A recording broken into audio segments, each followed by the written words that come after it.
What is prohibited upon you when you enter into the state of Ihram? 9 things. 9 things. 3 or 4 of them we don't have to worry about. Okay, so it basically boils down to a few things. Number 1, you are not allowed to shave or trim the hair. So the brothers who shave regularly, they cannot shave in the state of Ihram. You cannot go to the barber in the state of Ihram, right? So shaving or trimming the hair.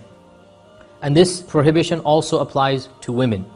Number 2, trimming the nails, and this also applies to women. Number 3, wearing a sewn garment, as we explained what a sewn garment means, right? You understand? It's a pant or a shirt. This only applies to men.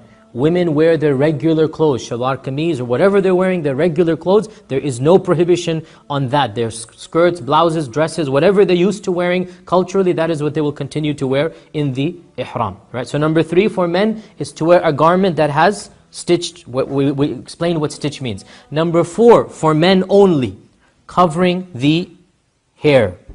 So you cannot wear a cap.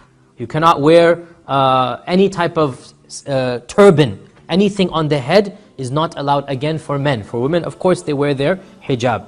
Number 5, perfume.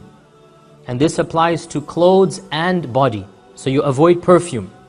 6 and 7 and 8 usually, and 9 is understood, no problem there. So usually there's a 5. Well, 6 is you're not allowed to hunt. We have no problem about hunting. We're not going to go take our gun or bow and arrow on the plane and go hunting in Mecca. We don't have to worry about that. So number 6 is hunting. Number 7 we also don't have to worry about, inshaAllah ta'ala, that is getting married. Okay? You're not allowed to get married in the state of Ihram. Generally people don't go to Mecca in Dhul Hijjah to find a spouse, so we don't have to worry about that. Number 8. Number 8 is basically any type of sexual foreplay with your spouse. So you're married in the state of Ihram, you cannot kiss and you cannot touch with desire.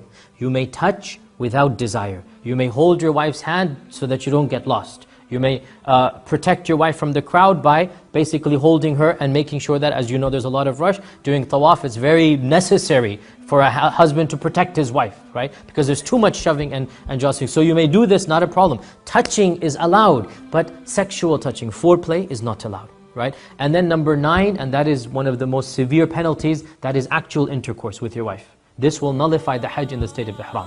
So 8 will not nullify. If you sexually kiss or touch, this will not nullify. That's why 9 is separate. If you do 9, then this nullifies, because that's exactly the point. وَلَمْ يَرْفُثْ. You don't reach the level of rafath.